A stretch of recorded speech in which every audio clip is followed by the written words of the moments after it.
This call is now being recorded. Assalamualaikum warahmatullahi wabarakatuh. Perkenalkan, nama saya Nur Oktaviani dari Prodi Manajemen Keuangan dan Perbankan Syariah. Di sini saya akan membahas dua akuntansi transaksi dalam pembiayaan bank, yaitu ada akuntansi transaksi pembiayaan mudharabah dan musyarakah. Nah, yang pertama akan saya bahas yaitu akuntansi transaksi pembiayaan mudharabah. Di sini saya akan membahas tentang akuntansi untuk transaksi mudharabah. Pembahasan akan saya awali dengan bahasan detail tentang ketentuan syariah terkait skema transaksi mudharabah. Kemudian akan dibahas tentang alur transaksi beserta variasi yang mungkin muncul terkait dengan sifat dasar transaksi mudharabah serta dilanjutkan dengan teknik pengakuan dan pengukuran sebagai transaksi yang terjadi tersebut.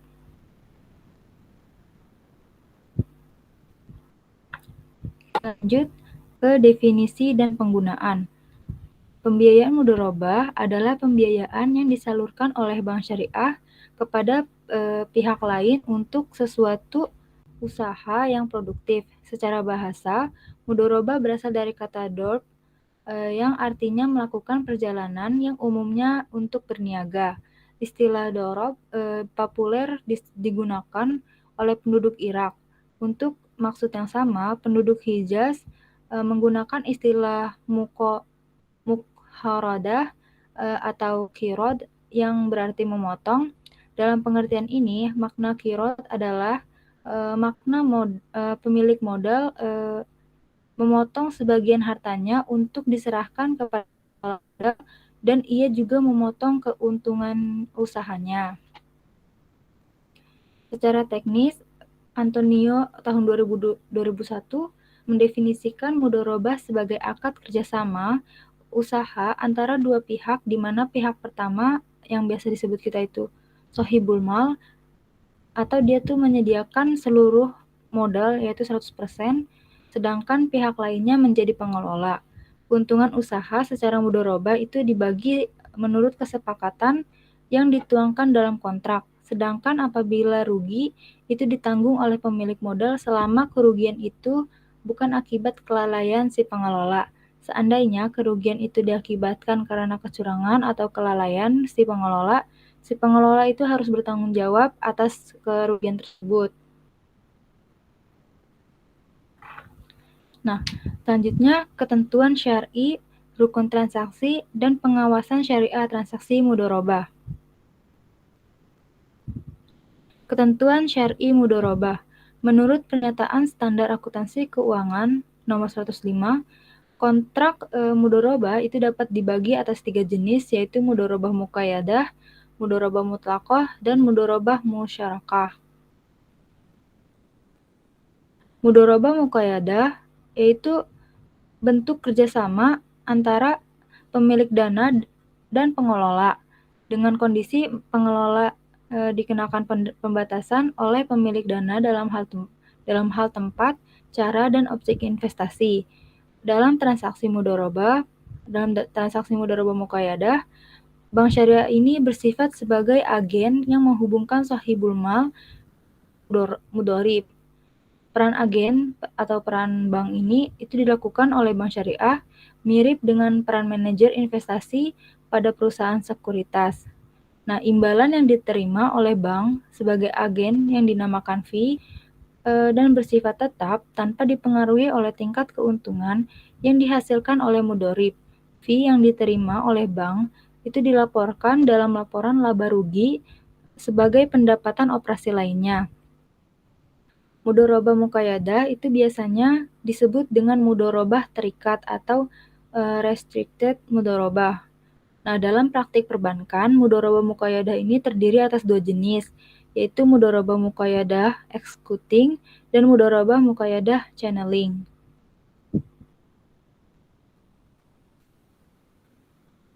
Para mudharabah muqayyadah executing itu bank syariah sebagai pengelola menerima dana dari pemilik dana dengan pembatasan dalam hal tempat, cara, dan objek investasi. Akan tetapi, bank syariah ini memiliki kebebasan dalam melakukan seleksi terhadap calon mudorib yang layak mengelola dana tersebut.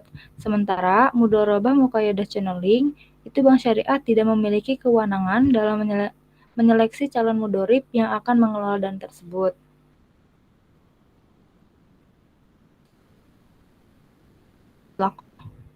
Mudorobah mutlaqah adalah bentuk kerjasama antara pemilik dana dan pengelola tanpa adanya pembatasan oleh pemilik dana dalam hal tempat, cara, maupun objek investasi.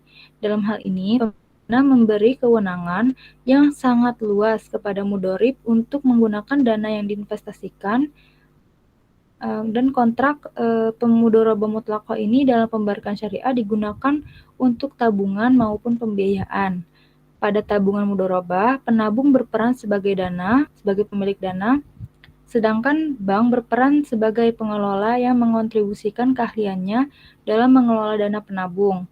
Adapun pada pembiayaan mudorobah, bank berperan sebagai pemilik dana yang menginvestasikan dana yang ada padanya kepada pihak lain yang memerlukan dana untuk keperluan usahanya.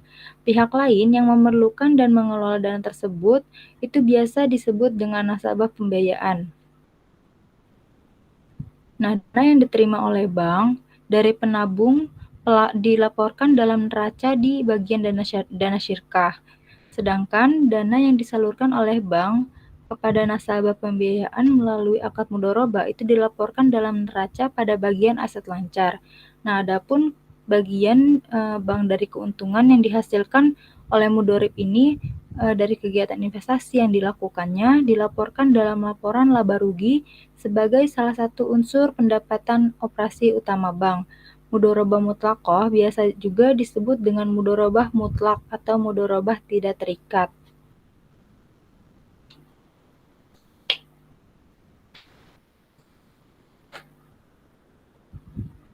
Kita lanjut ke mudorobah musyarakah.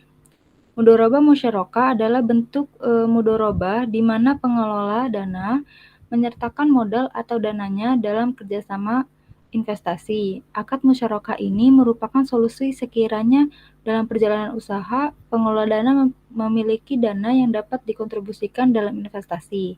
Nah, sedang di sisi lain, adanya penambahan modal ini akan dapat meningkatkan kemajuan investasi. Akad musyarakah ini pada dasarnya merupakan perpaduan antara akad mudorobah dan akad musyarakah. Dalam mudorobah musyarakah, pengelola dana berdasarkan akad mudorobah itu menyertakan juga dananya dalam investasi bersama atau berdasarkan akad musyarakah. Nah, setelah penambahan dana oleh pengelola, pembagian hasil usaha antara pengelola dana dan pemilik dana dalam mudorobah adalah sebesar hasil usaha musyarakah setelah dikurangi porsi pemilik dana sebagai pemilik dana musyarakah.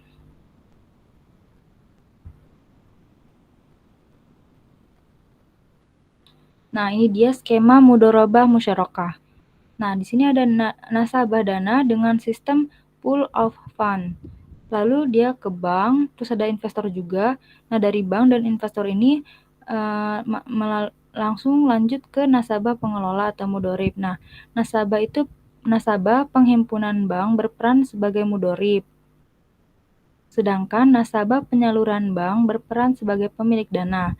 Nah, pada saat yang sama, bank melakukan kerjasama dengan investor lain untuk membiayai suatu proyek yang dikerjakan oleh nasabah pengelola. Investor lain yang terlibat dalam kerjasama ini memiliki peran sebagai pemilik dana.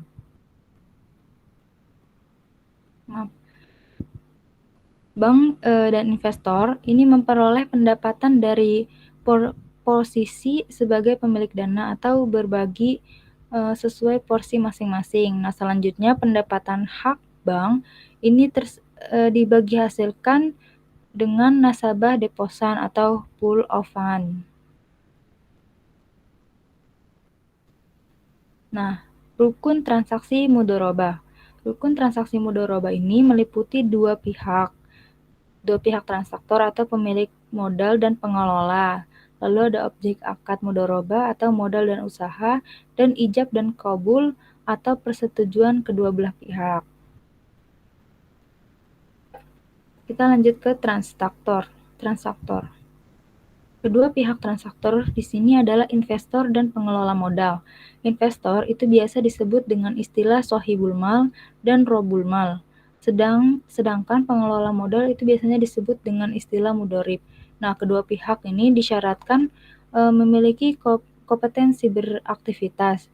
Nah, kriteria kompetensi tersebut itu mampu membedakan yang baik dan yang buruk dan tidak dalam keadaan tercekal seperti pilot.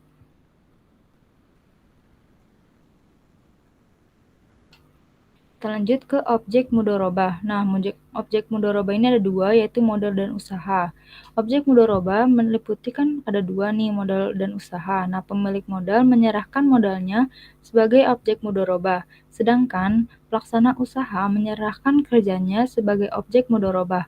Modal yang diserahkan dapat berbentuk uang atau barang yang dirinci berapa nilai uangnya. Modal tidak dapat berbentuk piutang dan harus dibayarkan kepada mudorib baik secara bertahap maupun tidak sesuai dengan kesepakatan dalam akad. Nah, sementara itu, kerja yang diserahkan dapat itu berbentuk keahlian menghasilkan barang atau jasa, keahlian mengelola, keahlian menjual, dan keahlian maupun keterampilan lainnya. Nah, tanpa dua objek ini, yaitu modal dan usaha, mudorobah tidak dapat dibenarkan. Nah, Fatwa Dewan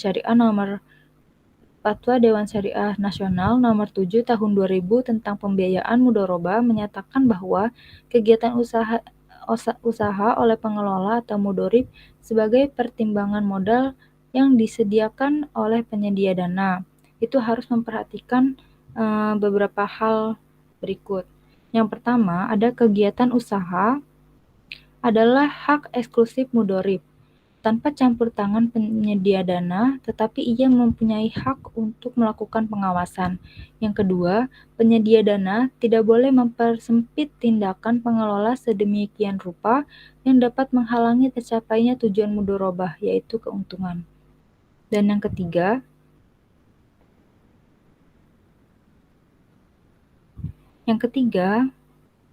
ada pengelola tidak boleh menyalahi hukum syariah Islam dalam tindakannya yang berhubungan dengan mudorobah dan harus mematuhi kebiasaan yang berlaku dalam aktivitas itu.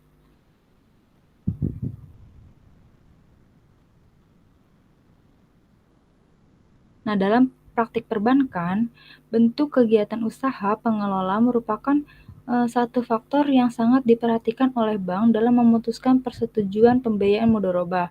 Nah, adanya kewajiban bank menanggung kerugian yang timbul dari usaha mudorib menyebabkan pembiayaan mudorobah dikategorikan sebagai pembiayaan dengan karakteristik resiko yang paling tinggi. Nah, dengan demikian, terdapat kecenderungan pada bank syariah untuk menyeleksi calon nasabah pembiayaan mudorobah secara ketat. Saat ini, pembiayaan mudorobah yang banyak diberikan oleh perusahaan atau perorangan yang sudah memiliki kontrak atau proyek,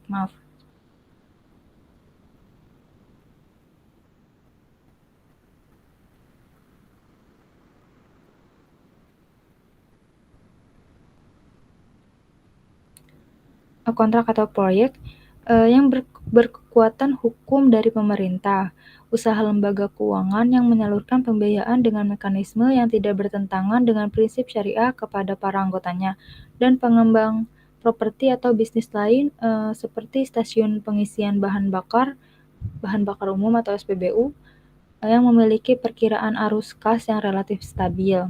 Nah, seiring dengan berkembangnya kemampuan bank syariah mengelola resiko pembiayaan mudorobah, diperkirakan lingkup kegiatan usaha mudorib ini diberikan pembiayaan mudorobah akan makin luas. Perluasan ini itu perlu diupayakan oleh industri perbankan syariah dalam rangka memperluas pasar pembiayaan dan memenuhi harapan publik agar porsi pembiayaan dengan skema bagi hasil ini makin diperluas. Perluasan lingkup bentuk kegiatan usaha ini dapat dibiayai dengan skema mudorobah memiliki arti penting untuk meneguhkan identitas bank syariah sebagai bank bagi hasil. Tidak saja bagi hasil dengan nasabah penabung, melainkan juga bagi hasil dengan nasabah pembiayaan. Nah, nisbah keuntungan ini mencerminkan imbalan yang berhak diterima oleh kedua belah pihak yang terikat akad mudharabah. Nah, mudharib ini mendapatkan imbalan atas kerjanya. Nisbah keuntungan inilah yang akan mencegah terjadinya perselisihan antara kedua belah pihak mengenai cara pembagian keuntungan. Nah, di sini ada syarat pembagian keuntungan.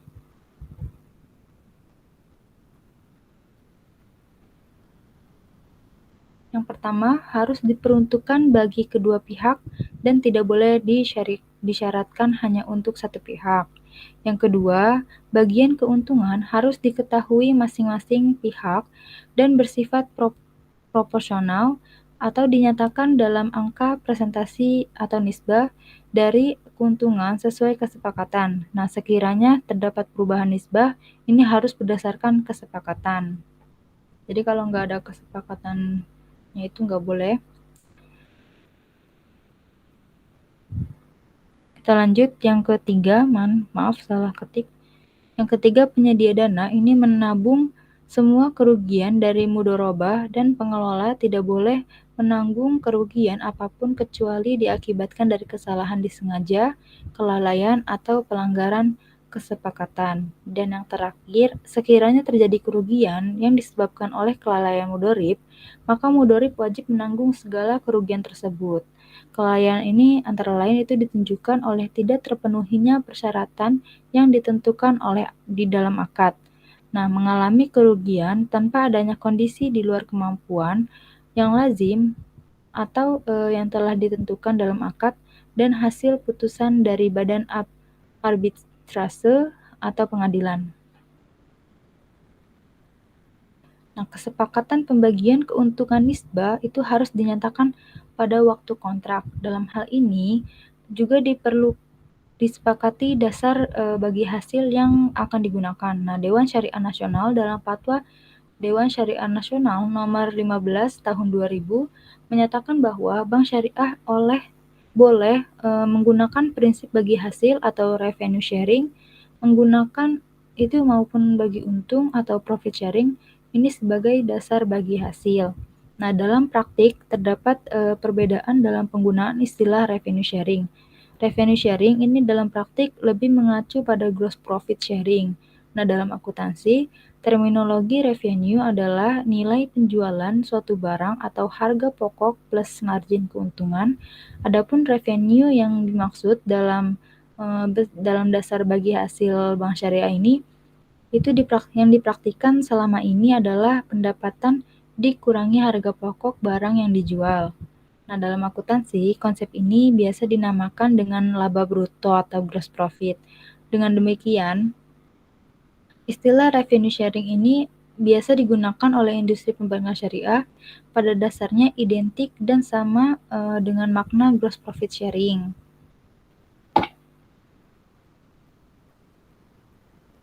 Nah, adapun dalam kerangka dasar penyusunan dan penyajian laporan keuangan syariah tahun 2007, Ikatan Akuntan itu telah menyatakan secara eksplisit bahwa dalam hal prinsip pembagian hasil usaha, terminologi pendapatan atau hasil yang dimaksud adalah laba bruto. Pedoman Akuntansi Perbankan Syariah Indonesia tahun 2013 dan Penerataan Standar Akuntansi Keuangan Nomor 105 menyatakan bahwa pembagian hasil usaha mudharabah dapat dilakukan berdasarkan prinsip bagi hasil atau bagi laba, dan jika berdasarkan prinsip bagi hasil ini maka harus dasar pembagian hasil usahanya ini adalah laba bruto, bukan total pendapatan usaha atau omset. Nah, sementara itu jika berdasarkan prinsip bagi laba, dasar pembagiannya itu laba neto atau net profit, yaitu laba bruto dikurangi beban yang berkaitan dengan pengelolaan dana mudharabah. Penggunaan gross profit sebagai dasar pembagian keuntungan cukup adil bagi perbankan syariah karena di sisi bagi hasil kepada nasabah penabung, bank syariah ini menggunakan praktik yang sama. Penggunaan praktik gross profit sharing sebagai dasar bagi hasil nasabah penabung atau deposan dengan skema mudharabah dapat terlihat pada pengakuan pendapatan bank syariah. Pendapatan murabahah yang dibagi hasil misalnya adalah nilai margin murabahah atau selisih harga yang dengan harga pokok barang yang dijual yang uangnya ini telah diterima oleh bank syariah. Ini menunjukkan bahwa dasar bagi hasil kepada nasabah penabung pada dasarnya adalah gross profit sharing dan bukan revenue sharing. Nah, Syekh Muhammad Taqi Usmani tahun 2002 dalam bukunya An Introduction to Islamic Finance secara eksplisit juga merekomendasikan penggunaan gross profit. Sekiranya terdapat kesulitan dalam penggunaan net profit, suatu pembiayaan mudharabah atau musyarakah, nah gross profit dalam pandangan beliau ini dihitung dari selisih antara penjualan dengan biaya-biaya yang bersifat langsung. Dalam hal ini adalah ada harga pokok penjualan, itu salah satunya. Kita lanjut ke ijab dan qabul. Ijab dan qabul atau persetujuan kedua belah pihak dalam mudharabah yang merupakan wujud dari prinsip sama-sama rela atau an taradin minkum. Dalam hal ini, kedua belah pihak harus secara rela bersepakat untuk mengikatkan diri dalam akad mudharabah. Nah, jadi pemilik dana ini harus setuju dengan perannya untuk mengkontribusikan dana, sementara itu si pelaksana usaha harus setuju dengan perannya untuk mengkontribusikan kerja.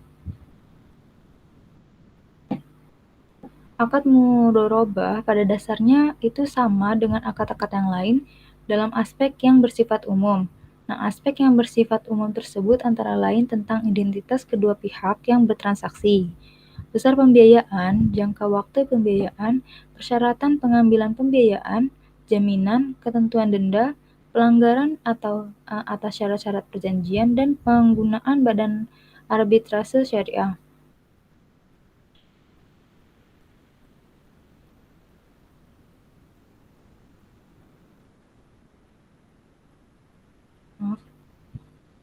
Adapun hal spesifik dalam akad mudharabah antara lain kesepakatan tentang dasar bagi hasil atau revenue sharing atau profit sharing. Ini besar nisbah bagi hasil, pernyataan bank sebagai sohibul mal untuk menanggung kerugian kecuali disebabkan oleh kelalaian mudharib atau pengelola. Nah, pernyataan hak bank untuk memasuki tempat usaha yang tempat lainnya itu untuk mengadakan pengawasan terhadap pembukaan, catatan transaksi mudharib yang berhubungan dengan pembiayaan mudharabah baik secara langsung maupun tidak langsung. Nah, selain akad yang ditandatangani oleh kedua belah pihak, dalam praktik juga dilampiri oleh proyeksi pendapatan dan jadwal pembayaran angsuran pokok maupun bagi hasil.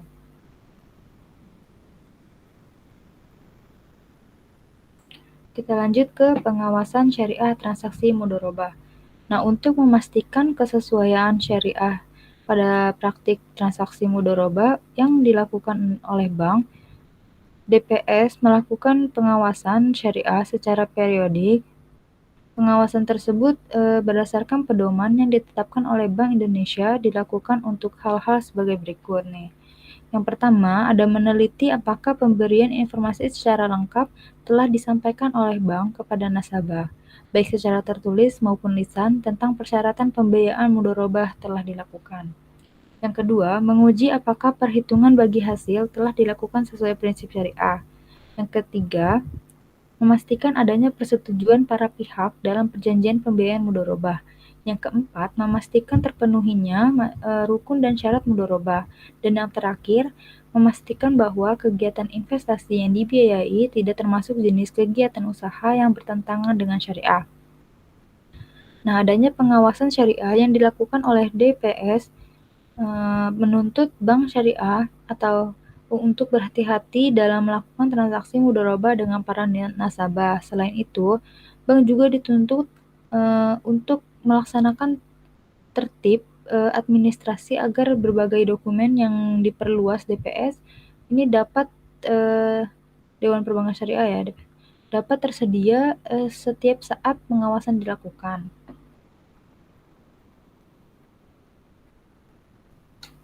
Nah, kita lanjut ke alur transaksi mudharabah. Nah, alur transaksi mudharabah ini dapat dilihat pada gambar di sini. Nah, sebentar. Nah, ada bank syariah atau sebagai sohibul mal. Yang pertama, dia negosiasi dan akad mudharabah. Terus kedua ada pelaksanaan usaha produktif. Nah, saya bakal jelasin. Nah, yang pertama ini kan dimulai dari pengajuan permohonan pembiayaan oleh nasabah dengan mengisi formulir permohonan pembiayaan. Nah, formulir tersebut diserahkan kepada bank syariah beserta dokumen pendukung. Pihak bank ini selanjutnya melakukan evaluasi kelayakan pembiayaan mudharabah yang diajukan nasabah dengan menggunakan analisis 5C. Ada karakter, capacity, kapital, komitmen, dan kolateral. Nah, analisis ini diikuti kemudian dengan verifikasi. Nah, bila nasabah dan usaha dianggap layak, selanjutnya diadakan perikatan dalam bentuk penandatanganan kontrak mudharabah dengan mudharib di hadapan notaris. Nah, kontrak yang dibuat ini setidaknya memuat berbagai hal untuk memastikan terpenuhinya rukun mudharabah. Nah, yang kedua ada pelaksanaan usaha produktif. Ini bank mengkontribusikan modalnya dan nasabah mulai mengelola usaha yang disepakati berdasarkan kesepakatan dan kemampuan terbaiknya. Yang ketiga, ada membagi hasil usaha. Nah, hasil usaha ini dievaluasi pada waktu yang ditentukan berdasarkan kesepakatan. Keuntungan yang diperoleh akan dibagi antara bank sebagai sohibul mal dengan nasabah sebagai mudharib. Sesuai dengan porsi yang telah disepakati, seandainya terjadi kerugian yang tidak disebabkan oleh kelalaian nasabah dan sebagai mudharib, maka kerugian ditanggung oleh bank. Adapun kerugian yang disebabkan oleh kelalaian nasabah sepenuhnya menjadi akuntansi tanggung jawab nasabah. Yang keempat, menerima porsi laba. Nah, dan menerima porsi laba. Nah, jadi bank dan nasabah ini menerima bagi hasil masing-masing berdasarkan metode perhitungan yang telah disepakati. Dan yang terakhir, menerima kembalian modal. Bank ini menerima pengembalian modalnya dari nasabah jika nasabah telah mengembalikan semua modal milik bank. Selanjutnya, usaha menjadi milik nasabah sepenuhnya. Kita lanjut ke cakupan standar akuntansi mudharabah bagi bank syariah. Ketentuan tentang akuntansi mudharabah itu diatur dalam PSAK nomor 105 tahun 2007 tentang akuntansi mudharabah. Standar ini mengatur PSAK ini penyajian standar akuntansi keuangan. Jadi standar ini mengatur pengakuan dan pengukuran transaksi baik dari sisi pemilik dana maupun dari sisi pengelola dana. Nah, beberapa hal yang perlu diperhatikan dalam pengakuan dan pengukuran transaksi adalah mengenai dana mudharabah yang disalurkan. Nah, jenis investasi ini berupa kas maupun non-kas. Penurunan nilai investasi sebelum usaha ini dimulai dari dana pengusaha usaha, kerugian akibat kelalaian atau kesalahan pengelola, hak pihak ketiga atas bagi hasil dana syirkah, penyertaan dana pengelola dalam skema musyarakah, dan pembagian hasil pada mudharabah musyarakah. Lanjut ke teknis perhitungan dan penjurnalan transaksi mudharabah. Nah, pembahasan teknis perhitungan akan penjurnalan transaksi pembiayaan mudharabah akan didasarkan pada kasus berikut. Jadi pada tanggal 1 Agustus, kita ibaratkan 2021, Bank Murni Syariah atau BMS menyetujui pemberian fasilitas mudharabah mutlaqah atau PT Hani. PT Hania ini yang bergerak di bidang SPBU dengan kesepakatan sebagai berikut. Yang pertama ada plafon sebesar Rp1.450.000.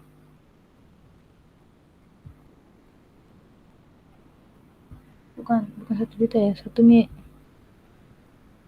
Rp1.450.000.000. Lalu ada objek bagi hasil pendapatan gross profit sharing, lalu ada nisbah sebesar 70% dari PT Hania dan 30% Bank Murni Syariah. Jangka waktu 10 bulan, jatuh tempo tanggal 10 Juni 2021.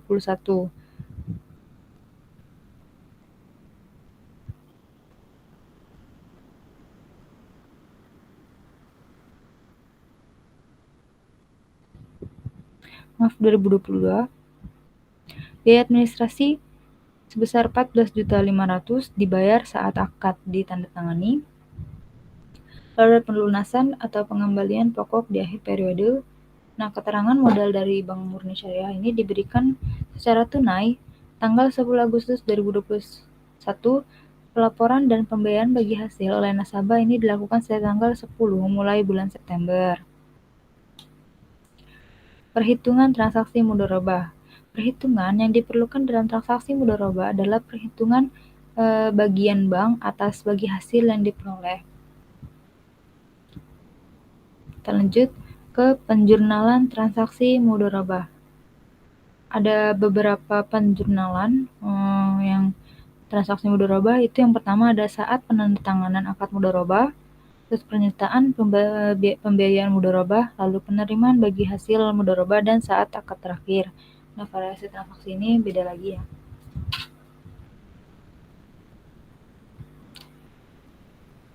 Nah, ada saat penandatanganan akad mudharabah. Jurnal pada tanggal 1 Agustus atau saat akad mudharabah ditandatangani, ini terdiri atas jurnal pembukaan rekening administratif komitmen pembiayaan PT Hania dan jurnal pembebanan biaya administrasi. Itu pada tanggal 1 Agustus 2021. Di debitnya pos lawan komitmen administrasi pembiayaan sebesar 1.450.000.000 dan di kredit kewajiban komitmen administrasi pembiayaan atau izinnya tidak ditarik tanggal 10 Agustus sebesar Rp1.450.000.000. Lalu di debit kembali ada kas atau rekening nasabah PT Hania sebesar Rp14.500.000 dan di kreditnya pendapatan administrasi sebesar Rp14.500.000. Kita lanjut ke pembiayaan mudharabah. Nah, usaha mudharabah dianggap mulai berjalan sejak dana atau modal usaha ini asal mudharabah ini diterima oleh pengelola dana. Nah, berdasarkan PSAK atau penyajian standar akuntansi keuangan 105 disebutkan bahwa dana mudharabah yang disalurkan oleh pemilik dana diakui sebagai pembiayaan mudharabah pada saat pembiayaan kas atau penyerahan aset non-kas kepada pengelola dana. Pembiayaan mudharabah dalam bentuk kas diukur sebesar jumlah yang dibayarkan. Nah, misalkan pada tanggal 10 Agustus 2021, Bank Murni Syariah mencairkan pembiayaan sebesar Rp1.450.000.000 untuk pembiayaan mudharabah. Nah, kita langsung lanjut ke jurnalnya. Di jurnalnya pada tanggal 5 Oktober 2021, di debitnya ada pembiayaan mudharabah sebesar Rp1.450.000.000 dan di kredit ada kas atau rekening nasabah dengan besar yang sama. Lalu masih di tanggal 5 Oktober 2021, di debitnya kewajiban komitmen administrasi pembiayaan dan di kreditnya pos lawan komitmen administrasi pembiayaan dengan besar Rp1.450.000.000.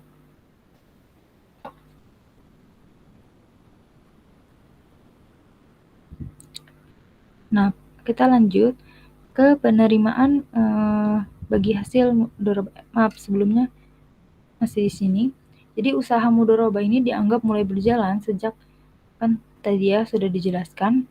Nah, dalam praktik perbankan, istilah pembiayaan mudharabah ini sebagaimana yang terdapat dalam penyajian standar akuntansi keuangan 105 belum umum dipakai. Saat ini perbankan syariah di Indonesia masih menggunakan istilah pembiayaan mudharabah. Kita lanjut ke penerimaan bagi hasil mudharabah.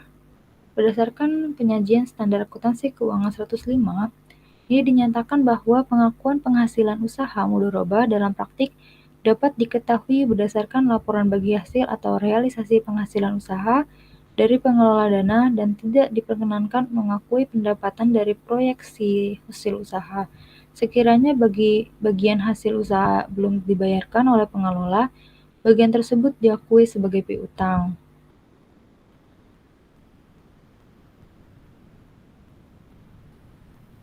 Nah, berikut ada realisasi laba bruto PT Hania selama 10 bulan yang dilaporkan setiap tanggal 10 bulan berikutnya. 10 bulan berikutnya. Ada 10 ya. Nah, jadi di jurnal pertama ada bulan Agustus tanggal 21, bulan September tanggal 21, Oktober tanggal 21, November 21, Desember 21, Januari, Februari, Maret, April, Mei tanggal 22. Nah, jumlah laba brutonya di Agustus 2021 ya, tahun. Sebesar 20 juta. Lalu porsi banknya 30% itu sebesar 6 juta. Nah, tanggal pelaporan bagi hasilnya 10 September, tanggal pembayaran bagi hasilnya 10 September juga. Lalu yang kedua, pada September 2021, jumlah laba brutonya sebesar 50 juta rupiah. Lalu porsi banknya 30% sebesar 15 juta rupiah. Tanggal pelaporan bagi hasilnya 10 Oktober, tanggal pembayaran bagi hasilnya 10 Oktober juga. Yang ketiga, pada bulan Oktober 2021, jumlah laba brutonya sebesar 45 juta rupiah, porsi banknya 30% sebesar 13.500.000 rupiah, dan tanggal pelaporan bagi hasil 10 November, begitu juga tanggal pembayaran bagi hasilnya.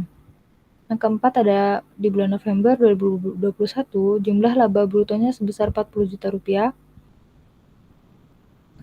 porsi bank 30% sebesar 12 juta rupiah, tanggal pelaporan bagi hasil dan tanggal pembayaran bagi hasilnya di 10 Desember. Kita lanjut ke Desember 2021.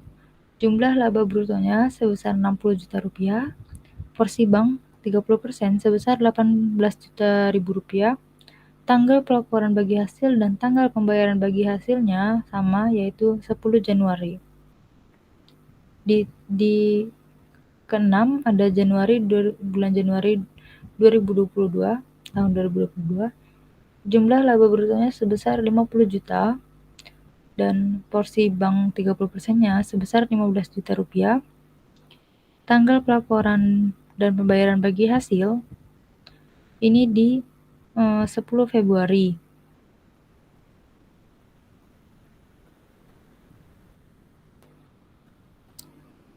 Tanggal pelaporan dan bagi hasil, tanggal pelaporan pembayaran dan pelaporan bagi hasilnya ini sama semua ya.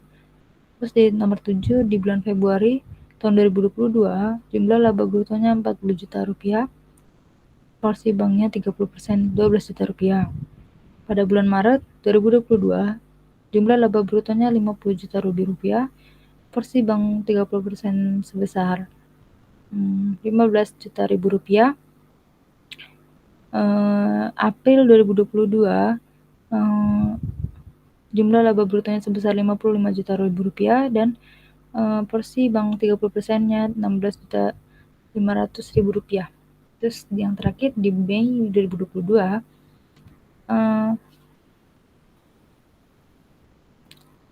jumlah laba brutonya 60.000 rupiah, porsi bank 30% sebesar 18 juta rupiah.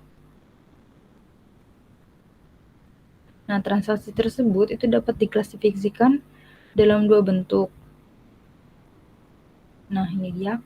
Yang pertama, penerimaan bagi hasil bagi yang pembayarannya dilakukan bersamaan dengan pelaporan bagi hasil seperti bagi hasil untuk bulan Agustus, September, Oktober, November, Desember, Januari, Februari, Maret. Bentuk transaksinya itu tadi. Nah, bentuk transaksinya yang pertama, nah kayak gini nih. Ini bentuk, nah yang ini bentuk transaksi penerimaan bagi hasil yang pembayarannya ini dilakukan bersamaan dengan pelaporan bagi hasil. Kita bisa lihat di sini di tanggal dan bulan tahun yang sama, yaitu 10 September 2021,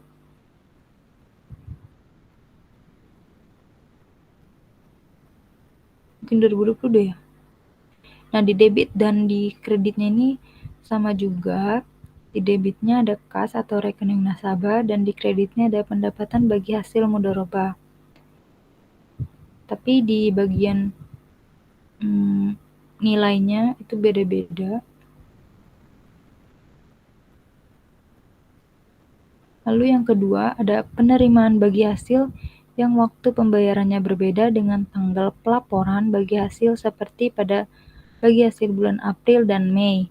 Nah, berdasarkan pernyataan standar akuntansi keuangan 105, ini disebutkan bahwa bagian hasil usaha ini belum dibayar oleh pengelola, maka bagian tersebut diakui sebagai piutang. Nah, bentuk transaksinya seperti ini.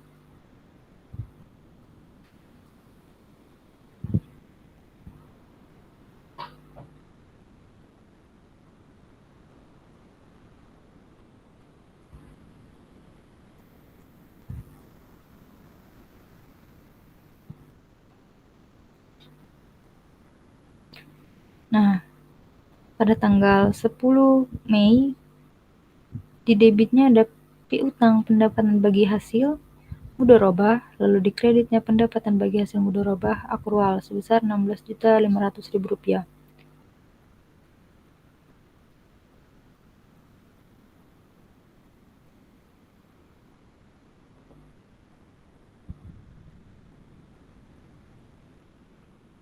Maaf. Terus pada tanggal 5 Mei di debit ada kas atau rekening nasabah, di kredit ada piutang pendidikan pendapatan bagi hasil mudharabah sebesar Rp16.500.000 juga, dan di debitnya ada pendapatan bagi hasil mudharabah akrual dan di kreditnya pendapatan bagi hasil mudharabah sebesar Rp16.500.000. Nah, pada tanggal 10 Mei debit ada piutang pendapatan bagi hasil mudharabah dan di kreditnya pendapatan bagi hasil mudharabah akrual sebesar Rp18 juta. Di tanggal 15 bulan Mei, di debitnya ada kas atau rekening nasabah, di kreditnya ada piutang pendapatan bagi hasil mudharabah sebesar Rp18 juta dan di debitnya ada pendapatan bagi hasil mudharabah akrual dan di kredit ada pendapatan bagi hasil mudharabah sebesar Rp18 juta.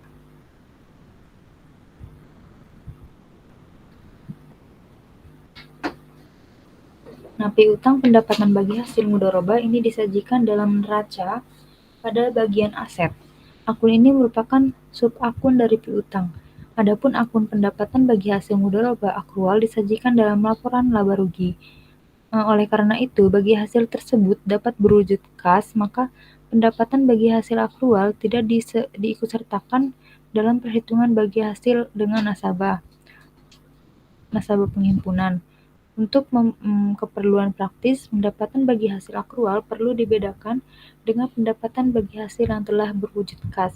Dalam pembahasan selanjutnya, khusus untuk pendapatan yang berwujud kas, di sini akan menambahkan istilah akrual dalam praktik perbankan. Nah, dalam praktik perbankan, di beberapa bank terdapat deviasi dalam bentuk pengabdian pendapatan bagi hasil mudharabah akrual.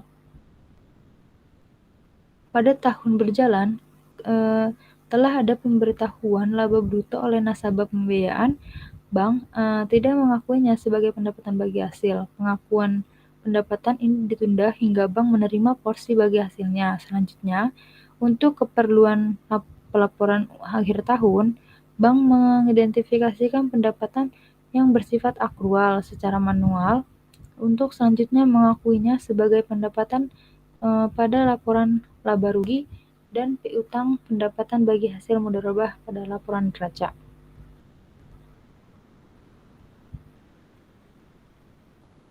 Nah, di sini ada saat akad berakhir. Nah, yang pertama ada alternatif 1, nasabah pembiayaan mampu mengembalikan modal mudharabah. Jadi misalkan pada tanggal 10 Juni saat jatuh tempo, PT Hania melunasi pembiayaan mudharabah sebesar 1.450.000.000. Nah, nanti jurnalnya akan saya kasih lihat. Lalu yang alternatif kedua, ini nasabah pembiayaan harus mampu mengembalikan modal mudharabahnya. Nah, jadi berdasarkan penyajian standar akuntansi keuangan 105 disebutkan bahwa jika akad mudharabah berakhir sebelum atau saat akad jatuh tempo dan belum dibayar oleh pengelola dana, maka pembiayaan mudharabah diakui sebagai piutang. Nah, misalnya pada tanggal 10 Juni 2021 saat jatuh tempo, PT Hania tidak mampu melunasi pembiayaan mudharabah, maka jurnal pada saat jatuh tempo tersebut adalah sebagai berikut. Nah, di sini yang pertama ada jurnal saat nasabah pembiayaan mampu mengembalikan modal mudharabahnya. Jadi di debitnya kas rekening nasabah, di kreditnya pembiayaan mudharabah sebesar 1.450.000.000. Nah, yang kedua, saat nasabah pembiayaan tidak mampu mengembalikan modal mudharabah. Di rekeningnya di debit ada piutang pembiayaan mudharabah jatuh tempo dan di kreditnya pembiayaan mudharabah sebesar 1.450.000.000.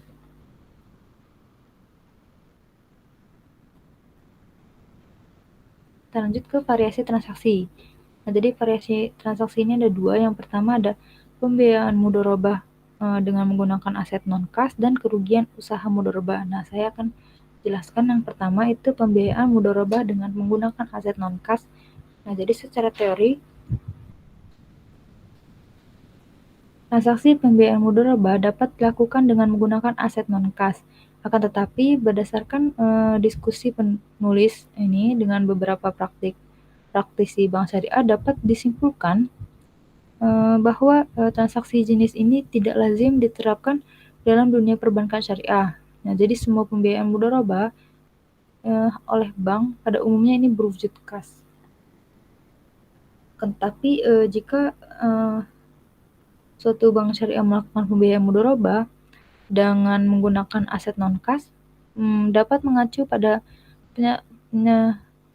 penyajian standar akuntansi keuangan 105.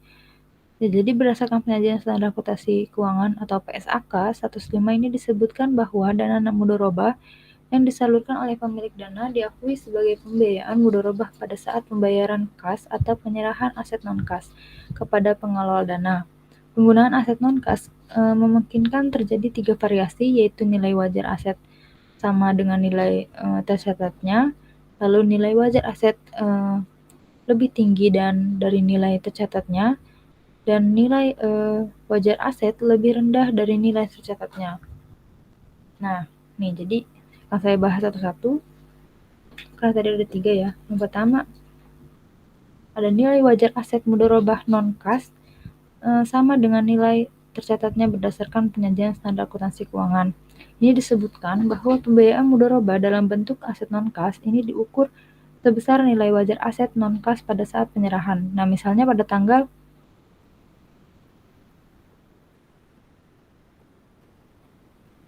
ini jadi misalnya pada tanggal 10 Agustus bank telah memiliki peralatan pompa bensin dengan nilai buku sebesar 1.400.000.000 rupiah. Jadi harga perolehan 1.500.000.000 rupiah dan akumulasi penyusutannya sebesar 100 juta rupiah. Peralatan tersebut selanjutnya diserahkan kepada PT Hania sebagai pembiayaan berwujud non-kas dan dihargai dengan nilai 1.400.000.000 rupiah. Maka jurnal untuk transaksinya seperti ini. Di debitnya ada pembiayaan mudharabah, lalu di debitnya ada lagi akumulasi penyusutan, dan di kreditnya aset non-kas.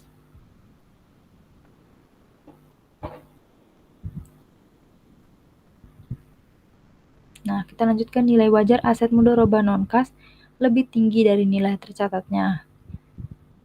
Nah, berdasarkan PSAK 105 disebutkan bahwa jika nilai wajar lebih tinggi daripada nilai tercatatnya, maka selisihnya diakui sebagai keuntungan tangguhan dan diamortisasi sesuai jangka waktu akad mudharabah. Jadi misalnya pada tanggal 10 Agustus, bank telah memiliki peralatan pompa bensin dengan nilai buku sebesar 1.400.000.000 rupiah. Harga perolehannya tadi 1.500.000.000 rupiah dan akumulasi penyusutannya 100.000.000 rupiah. Peralatan tersebut selanjutnya diserahkan pada PT Hania sebagai pembiayaan berwujud non-kas dan dihargai dengan nilai 1.450.000.000 rupiah, maka jurnalnya seperti ini. Di debitnya ada pembiayaan mudharabah besar 1.450.000.000, lalu di debitnya lagi ada akumulasi penyusutan 100.000.000 rupiah, di kreditnya ada aset non-kas dan keuntungan tangguhan. Nah, berdasarkan penyajian standar akuntansi keuangan, keuntungan tangguhan tersebut diamortisasi sesuai dengan jangka waktu akad. Jadi misalnya pada kasus tadi dalam lama akad 10 bulan dan bank melakukan amortisasi di setiap bulan, maka jurnal amortisasinya sebagai berikut. Jadi di debitnya ada keuntungan tangguhan sebesar 5.000.000 rupiah, di kreditnya ada keuntungan sebesar 5.000.000 rupiah. Keterangannya amortisasi sama dengan total keuntungan tangguhan dibagi jumlah periode. Amortisasi ini sama dengan 50.000.000 rupiah dibagi 10 sama dengan 5.000.000 rupiah. Lanjut ke yang terakhir, nilai wajar aset mudharabah non-kas lebih rendah dari nilai tercatatnya berdasarkan penyajian standar akuntansi keuangan. Jika nilai wajar lebih rendah daripada nilai tercatatnya, maka selisihnya diakui sebagai kerugian. Jadi misalnya pada tanggal 10 Agustus, bank telah memiliki peralatan pompa bensin dengan nilai buku besar 1.400.000.000 rupiah dengan harga perolehan dan akumulasi penyusutan yang sama. Peralatan tersebut selanjutnya diserahkan pada PT Hania sebagai pembiayaan berwujud non-kas dan dihargai dengan nilai 1.350.000.000 rupiah. Nah, jurnalnya seperti ini. Debitnya ada pembiayaan mudharabah, akumulasi penyusutan dan kerugian, lalu di kreditnya ada aset non-kas. Keterangan pencatatan penyerahan aset non-kas dengan nilai wajar lebih rendah dari nilai buku. Nah, kita lanjut ke kerugian usaha mudharabah. Salah satu ciri dari pembiayaan mudharabah adalah ikut sertanya pemilik modal menanggung resiko jika terjadi kerugian usaha. Kerugian usaha mudharabah dapat dibedakan antara dua jenis, yaitu kerugian karena kelalaian pengelola dan kerugian karena kelalaian pengelola. Karena kerugian bukan karena kelalaian pengelola. Yang pertama, kerugian yang disebabkan bukan karena kelalaian pengelola. Nah, berdasarkan penyajian standar akuntansi keuangan, disebutkan bahwa kerugian yang terjadi dalam suatu periode sebelum akad mudharabah berakhir ini diakui sebagai kerugian dan dibentuk cadangan kerugian investasi. Jadi misalnya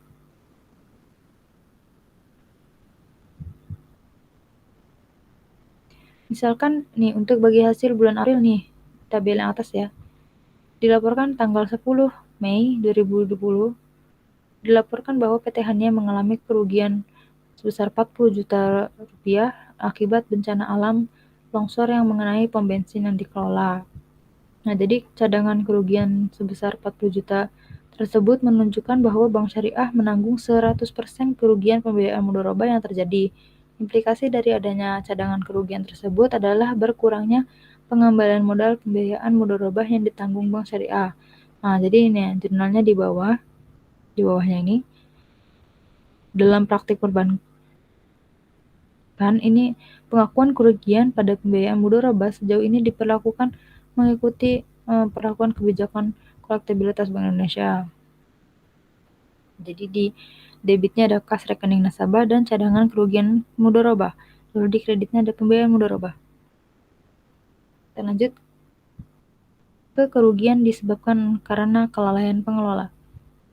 Yang pertama, kerugian disebabkan karena kelalaian pengelola dan dipandang masih mampu melanjutkan usaha. Berdasarkan PSAK 105 disebutkan bahwa kerugian tersebut kerugian akibat kelalaian atau kesalahan pengelola dana dibebankan pada pengelola dana dan tidak mengurangi pembiayaan mudharabah. Misalkan untuk bagi hasil bulan April dilaporkan pada 10 Mei. Ini dilaporkan bahwa PT Hania mengalami kerugian 40 juta rupiah setelah diteliti kerugian disebabkan oleh kesalahan mudorib.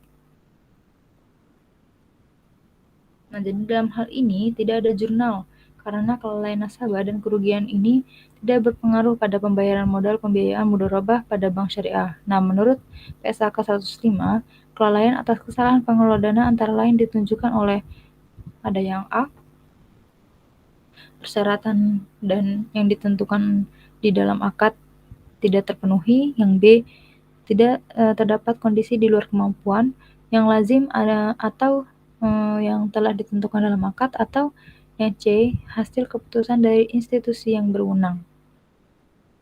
Terlanjut ke kerugian usaha mudharabah.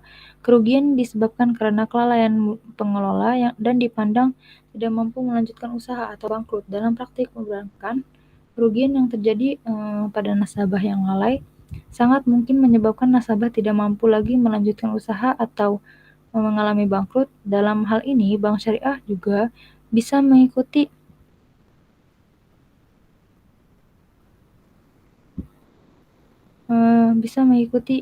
perlakuan kebijakan kolektivitas Bank Indonesia. Nah, berikut ini ada ilustrasinya. Kita lanjut ke jurnalnya. Nah, jurnal pada saat pencairan, misalkan pada tanggal 10 Januari 2009, Bank melakukan pencairan rekening nasabah, maka jurnal saat pencairannya seperti ini. Lalu jurnal penyisihan saat akhir bulan 31 Januari 2009, Bank melakukan penilaian atas kualitas aset karena baru cair dan aset dan status lancar, Bank wajib membentuk cadangan kerugian sebesar 1%. Nah, jurnalnya seperti itu. Jadi biaya penyisihan penghapusan sebesar 10.000 masuk, sedangkan penyisihan penghapusan sebesar 10.000 masuk ke sisi aset lancar sebagai kontra akun. Nah, jadi jurnalnya kayak gini. Nah, jadi jurnalnya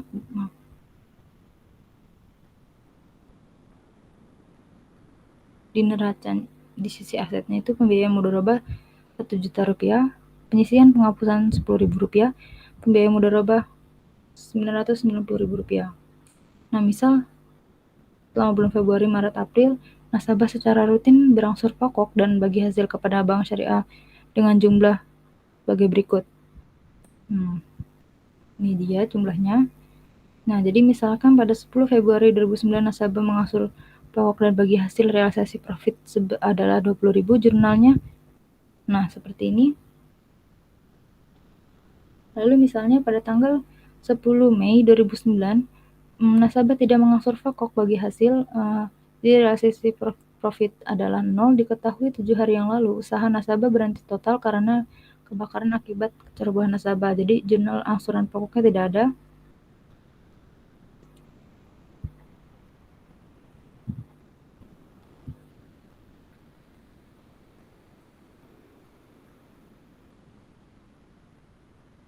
Nah, jadi angsuran pokok tidak ada.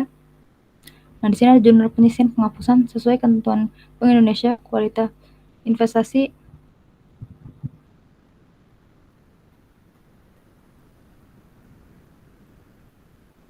kolektibilitas ditentukan pada akhir bulan. Nah, jadi ini pembiayaan mudharabah 700, penyisihan penghapusannya 700. Nah, jadi ada jurnal penghapus bukuan. Ini jurnalnya. Ada jurnal penerimaan kembalian investasi yang telah dihapus buku. Nih, seperti ini jurnalnya, dan jurnal penerimaan kembali investasi yang telah dihapus buku. Nah, penyajian transaksi mudharabah dalam hal laporan keuangan. Itu disajikan sebagai berikut. Yang pertama ada pembiayaan mudharabah disajikan sebesar saldo pembiayaan mudharabah nasabah kepada bank, lalu piutang bagi hasil disajikan sebagai bagian dari aset lainnya, pada saat nasabah tergolong performing, dan cadangan kerugian penurunan pembiayaan mudharabah disajikan sebagai pos lawan pembiayaan mudharabah. Kita lanjut ke pengungkapan transaksi mudharabah. Ini harus diungkapkan terkait transaksi pembiayaan mudharabahnya. Ada banyak nih, ada satu rincian jumlah pembiayaan mudharabah berdasarkan sifat akad, lalu klasifikasi pembiayaan mudharabah menurut jangka waktu, yang ketiga jumlah presentasi pembiayaan mudharabah yang diberikan kepada pihak-pihak berrelasi, yang keempat jumlah pembiayaan. Nah, ini juga ada ke-6, ke-7, ke-8. Kita lanjut ke akuntansi transaksi pembiayaan musyarakah.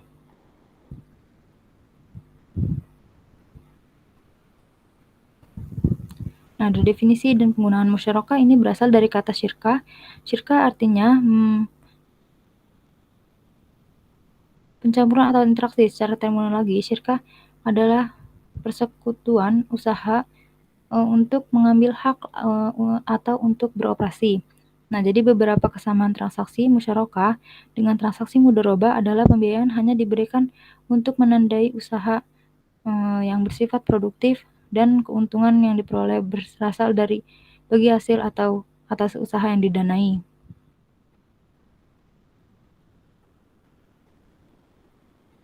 Ketentuan syar'i rukun transaksi dan pengawasan syariah transaksi musyarakah.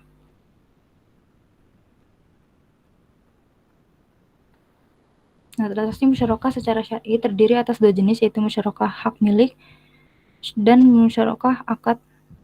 Berdasarkan perbedaan peran dan tanggung jawab para mitra yang terlibat, musyarakah akad dapat diklasifikasikan atas musyarakah inan, musyarakah abdan, dan musyarakah wujuh, juga musyarakah muwafadah. Nah, musyarakah abdan ini kerjasama antara dua pihak atau lebih dilakukan oleh tubuh praktik mereka, seperti kerjasama sesama dokter di klinik. Nah, kalau musyarakah wujuh ini kerjasama dua pihak atau lebih dengan cara membeli barang.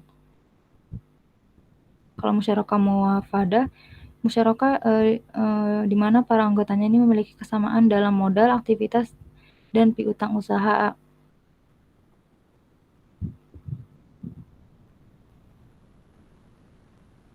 Nah, berikut akan dibahas kedua jenis musyarakah tersebut. Ada musyarakah. Nah, jadi berdasarkan perubahan porsi dana para mitra, musyarakah dapat diklasifikasikan jadi dua, yaitu musyarakah permanen dan musyarakah menurun atau biasa disebut dengan musyarakah mutaknasikah. Rukun transaksi musyarakah. Ada transaktor, dia tuh ada transaktor. Pihak-pihak yang terlibat dalam transaksi musyarakah tadi sudah saya sebutkan transaktor. Terus ada objek musyarakah. Di sini berbeda dengan yang mudharabah tadi. Ada modal, ada kerja, keuntungan, dan kerugian. Ijab dan qabul. Nah, ijab dan qabul sudah saya jelaskan tadi juga. Nah, pengawasan syariah transaksi musyarakah, yaitu yang pertama ada menelit. Untuk memastikan kesesuaian syariah pada taktik transaksi musyarakah dapat dilakukan bank ini meneliti, terus menguji, memastikan, terus kita lanjut ke alur transaksi musyarakah. Nah, seperti ini alurnya, tidak berbeda jauh dengan mudharabah. Cakupan standar akuntansi transaksi musyarakah bagi bank syariah. Itu sebagai mitra pasif. Ketentuan tentang perlakuan akuntansi transaksi musyarakah didasarkan pada PSAK 106 tahun 2007 tentang akuntansi musyarakah. PSAK ini menjelaskan tentang karakteristik musyarakah, pengakuan dan pengukuran seputar transaksi musyarakah, serta penyajian dan pengungkapan informasi pembiayaan musyarakah dalam laporan keuangan. Nah, ada teknis perhitungan dan penjurnalan transaksi musyarakah. Nah, ini pada kasus 8.1. Seperti itu. Lalu ada perhitungan transaksi musyarakah, ada perhitungan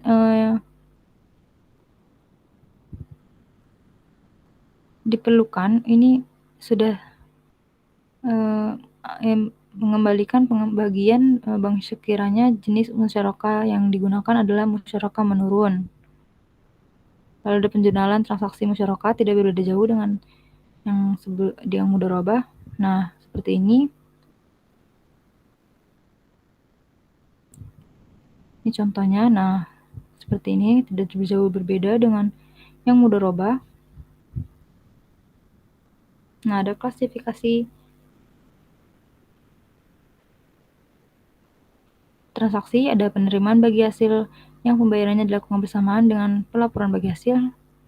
Nah, seperti ini. Misalan ini. Yang kedua ada penerimaan bagi hasil yang jangka waktu membayarnya berbeda dengan tanggal pelaporan bagi hasil. Nah, jurnalnya seperti ini. Lalu saat akad berakhir, nasabah dan pembiayaan mampu mengembalikan modal musyarakah bank. Nah, seperti ini jurnalnya. Lalu nasabah pembiayaan tidak mampu mengembalikan modal musyarakah bank. Seperti ini jurnalnya. Nah, ini variasi transaksi. Ini ada pembiayaan musyarakah dengan menggunakan aset non-kas. Lalu ada pelunasan pembiayaan musyarakah secara bertahap dan kerugian usaha musyarakah. Kas, ada yang pertama nilai wajar aset non-kas lebih tinggi dari nilai buku. Seperti ini jurnalnya. Nah, lalu ada nilai wajar aset non-kas lebih rendah dari nilai buku. Seperti ini jurnalnya. Pelunasan pembiayaan musyarakah secara bertahap. Nah, ini permisalan saja. Lalu pola pembayaran nasabah, pembayaran cicilan pokok, pembayaran sesuai dengan jadwal yang disepakati seperti ini jurnalnya. Lalu pembayaran cicilan pokok, pembayaran melewati jadwal yang disepakati seperti ini jurnalnya. Nah, kerugian usaha musyarakah ini disebabkan bukan karena kelalaian pengelola. Lalu kerugian disebabkan karena kelalaian pengelola. Nah, ini kasus. Nah, ini dari kasus yang ini, di sini ada beberapa jurnal ilustrasi, ada jurnal saat pencairan, penyisihan. Nah, ini permisalan. Ada jurnal penghapus bukuan, jurnal penerimaan kembali investasi yang telah dihapus buku. Nah, ada penyajian transaksi musyarakah. Pembayaran musyarakah ini disajikan sebesar saldo. Terus piutang bagi hasil disajikan sebagai bagian dari aset. Cadangan kerugian penurunan nilai pembayaran musyarakah disajikan sebagai pos lawan. Nah, penggunaan transaksi musyarakah. Ada 8. Tidak jauh berbeda dengan yang mudharabah. Mohon maaf. Cukup sekian penjelasan saya mengenai transaksi mudharabah dan musyarakah. Wassalamualaikum warahmatullahi wabarakatuh.